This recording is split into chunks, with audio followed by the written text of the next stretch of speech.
Come with me to Manchester. Currently making a trip from London to Manchester. The plan is to head up there, finally sign the loan documents. I'm out of breath because I ran for the bus to London Euston and it's not even here yet. Should get to Manchester for about 4:15. I'll bring you guys on the journey. Let's go.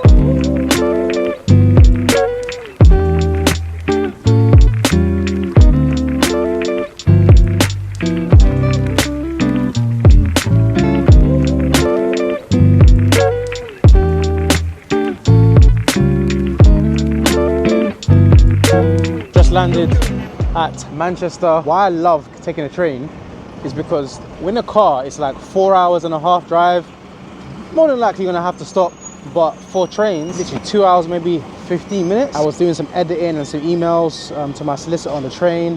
I've got off the train, I'm not tired, I could have had a nap. So train for me is a way to go. I'm about to walk to my hotel. Again, I did that on the train journey up here, didn't have anywhere to stay, but it's Manchester, it's a great city. There's always somewhere I can stay. I booked a new hotel, so I'll quickly show you what that's like as well. Gonna quickly walk there, do some more emails, try and get myself some dinner. Try and find something to do today. It's Monday night, not really expecting to do much. I might edit some videos, but I'm in Manchester, I love it. This is a great city. I'm gonna show you a bit about it. Every time I come to Manchester, I always think, why don't you have a bag that you're able to just have things on wheels like laid in front of me? Instead, I'm carrying like 2-3 bags, like a numpty. So what I'm gonna do next time is I'm gonna try and invest in a bag that is big enough to bring all my stuff in. And then I won't have to be doing all of this. One bag here, one bag on my shoulder, kind of malarkey. I'm just on the edge of the gay village, I think it's called. And this is actually 10-minute walk from where my hotel is. At night time, you can imagine this place is flooded. The gay community, got a lovely little canal down here. In the summer, it's pretty nice. And my hotel is just a few blocks down. I've not stayed in this one before. I feel like what I do is every time I come, I play a little game with myself and I basically just book a different place. So today is a whole new place. I'll show you what it looks like. Not most expensive, but I'm just here to sleep, not really doing much else. So who cares, right? I'll give you a quick tour of the room. I'm here for 2 nights. I'm not looking for nothing too fancy. Simple double bed, window there, little TV and a screen. I'm sure I can tilt that down. And then I've also got a little desk here, which I'll do some editing tonight. And I've got a simple ensuite just to kind of freshen up in the morning, have a shower. Anyway, safely made it to Manchester. I'm gonna unwind, get some food tonight, and do some editing. I'm bringing you guys on this journey because I wanted you lot to see exactly what happens as it's happening. But for today, that's my journey into Manchester. Peace out. Morning, it's Kelvin. I got a meeting with... Okay, if I open the door, pull it towards you, make your way to reception on the right on the ground floor. Thank you. Right, so these are the guarantees, so you've got one each. It just basically says what I said in there to you, but in legal speak. Yeah. So, if you want to sign it just for me on that line, and then I'll witness it for you. Excellent. Bloody waiting for this for so bloody long. John tells me you're a football. Not me, Joe Davies, yeah. For Burton. Yeah. I'm a Wigan fan. You probably played last night, weren't you? Yeah, cancelled though, yeah. Yeah. I'm suspended though at the moment. Oh yeah? Yeah, too many yellows. Are you from yourself? Yeah. I was just born up the road here. So, just a bit of advice. We are investing in properties up here. Yeah. What is your honest opinion, long term, 5, 10, 15, 20 years? I know there's a lot of investment happening in the town. The town's like that a bit in the minute, but so's everywhere else in the UK. Yeah. It's just terrible, isn't it? But because it's close to Liverpool and Manchester, a lot of people commute in. Yeah. And that's what they're trying to drive, just past the centre, putting in like new flats and developments and like bars, restaurants. So I don't know how long that'll be, but 5-10 years time, probably about right really. Because the town used to be buzzing at one time. Do you reckon the football helps it though? Depends what division we're in. I mean, That's what I'm saying, yeah. yeah, Crows are terrible at the minute, Yeah. but you know, if we get a championship, Premier League, like we were before, then everything's buzzing. Right then, guys. Yeah, good to meet you. Thank you. Nice to meet you both. Plus. Is that all you need to do? That's it. Pleasure. Nice to meet you both. Alright. Cheers, mate. Thank you. Thanks very much. Okay. So very quickly, my solicitor senior just came in. He basically just sat down with us and talked us through the personal guarantee side of things, which just means if the project goes left and there's no money in the business, they'll come to us as the directors. It's a formality you have to do on every bridging project.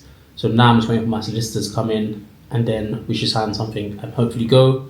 I'm going to try and press him to get the date pushed for Friday, if not Monday, get the keys, and then the project officially starts. Touch wood. Hello, Calvin speaking. Hey Kevin, it's Jackie Time from Quadrant, just returned your call. Hi Jackie, how you doing? Not so bad, yeah, you? I'm good, thank you. Thanks for calling me back. I did send an email after the call, but basically I was put in contact with you because we have a HMO project about to start. I did get a quote from Quadrant literally, I think about 11 months ago when we first got a project offer accepted, but this project's been a nightmare in terms of completing. I'm actually in my solicitor's office now just signing the last bit of paperwork, so we're hoping next week at some point we complete. I just sent you an email with the same email chain from before and then a copy of the latest plan because it was a 6-bed but it's now a 5-bed. Right, so it's probably just going through the accepting the quotes and everything else again, getting the paperwork signed for itself. Yeah, so I just need to get a revised quote. We've got structural calcs, asbestos survey, everything is there. If you need it, I can just send it across. Right, well when I get back from site then I'll take a look at that and get everything going for you. Good stuff. I look forward to hearing back from you. No worries, alright, speak to you soon. Cheers, Jackie. Bye. So that was the building control officer, who is basically the person that's going to be checking the work that we're doing on site meets building regs compliance. So I just literally got that call now, so it just shows you how things are just happening. So I've got your offer letter. Am I right to assume you've read the offer letter, obviously? Yeah. You've been through everything, yeah. So if you don't mind, if you can just both sign just in or around that box and just print your name as well, please. They sent me yesterday an email with some inquiries on which they thought were outstanding. Go away. I know, so I've got all the answers. Half of them have already been answered, to be honest with you. I'll fire those back off when I send these off as well. Yeah. I still suspect that we'll be able to complete. So your mortgage deed, so this is essentially what will be registered at the Land Registry with, you know, the transfer and the title. If you're happy, could I ask you to please sign? Again, it'll need both of you to sign. Whichever you want, one of you wants to go first. I've watched one of your videos the other day with Carl. Oh yeah. When I did that, I was hoping that I would just basically get onto mine. So many other investors that basically want just document their stuff, but this thing has just held me up, and I just stopped posting. Literally now, I'm trying to get back into it. So we'll see how it goes. In order to enter into the loan, you've had a meeting or you're having a meeting currently between the two of you. So I've just put that you've had it here, had it at 11:30, obviously on today's date. One of you needs to be the chairman. If you can just have a read through. I guess the question I had, so the property we bought wasn't registered with Land Registry. How would that happen? And is that common? Have you seen that before? Yeah, it's quite common, yeah. Oh, shit. Yeah. So prior to 2000, really, you didn't need to register. So it's only then that they created this centralised Land Registry. Okay. And that's when they started signing all these title numbers and things. Yeah. Before that, you had, people talk about the deeds, don't they? Yeah. So they had their physical deed of a property. Okay. And then you sort of sign over that deed by doing, similar to what we're doing now, but it would just be all in actual deed form. And you'd send it off to the Land Registry. They would sort of seal it and send it back to you to say they'd noted it. But now, obviously, it's all a lot more electronic, even though a lot of it's still paper based. Yeah. So we lodge it at the Land Registry electronically, and they just make a sort of a centralised note of it and update the title. Yeah. It makes it a lot easier for people like mortgage companies and yourselves to see. Yeah, but it's still. So like I said last time, such a stupid process. Yeah. Do you believe that soon everything will become electronic? I hope so. That would take a while. There are a lot of people trying to do it that way. With COVID especially, in 2020, 2021, the law was changed so that you could start signing it electronically. Okay. But even to use that feature, it's not really worth it's time, because you have to invest that much money into being able to do it. Yeah. And then you still find that a lot of people actually prefer signing it on paper anyway, so you're paying it. You've got this massive outlay to get the electronic signature, but not that many people use it. There's people like yourselves where perhaps it would have been easier, but then even then the mortgage company wanted you to sign it in person, so you think, well, what's the point? I understand it, but it's like...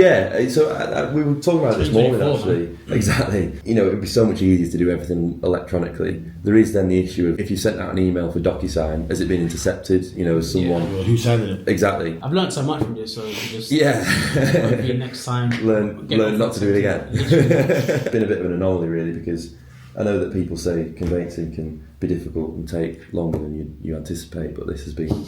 My first one. Longer than that, yeah. So you've been set off on a bad one, really, but hopefully it's the worst. Again. It's on the up, isn't it, from here? So that's everything I need you to sign. What is your plan as and when you buy it? Are you going to be here, or are you going to be who would pick up the keys? So I want to be there. I think I can't wait for a year and not get the keys myself. I can go back to London today, but if I know somehow soon that it's Friday, I'll just stay up. When I go upstairs, I'll give him a call and just say, I've got everything here. His list of inquiries from yesterday, I've got the answer to. In fact, there's one thing I just want to ask you as well. Yeah. But if I get it all to you today, can we complete on Friday? He did indicate when I spoke to him last that if I got it to him 2 days in advance, he could do. Okay. So it's a possibility. I can send you the money as soon as we need to. So I guess next steps, I will just hang about in terms of up north until I hear from you. Even if you don't get confirmation, just let me know. I'll just get back. I'll ring him now when I go upstairs and I'll give you a call. Okay. See what it says. I think the vendors ASAP themselves. So we're in quite a good position really because they've not got anywhere to go on to, and obviously it's just a probate sale. They're ready to go whenever, so I could literally ring them up on Friday morning and say, we're in a position to complete today. Can you do it? And they just say, yeah, fine. Yeah, cool. So Class. Thank you. That's the end of the vlog today. Thank you for staying tuned, guys. So next steps, I am going to stay up in Manchester, hopefully, because I'm going to be getting the keys this week. Whilst that's happening, I'm going to wait for a call from my solicitor, who's going to chase the lender's solicitor to make sure we can complete from this week. With this project, I'm not getting excited because I found I've got close to the finish line, or what I thought was close to the finish line, and last minute something else pops up. So whilst I'm remaining optimistic, there's no guarantee that anything's going to come to fruition. But like I said, I'm documenting everything. I'm going to keep you guys in the loop, coming on the journey with me. If you're watching this video for the first time, I'm going to link to the kind of explanation video before how we got here. It'll be popping up on the screen now, and hope you guys enjoy that. But for now, stay locked and we'll speak soon.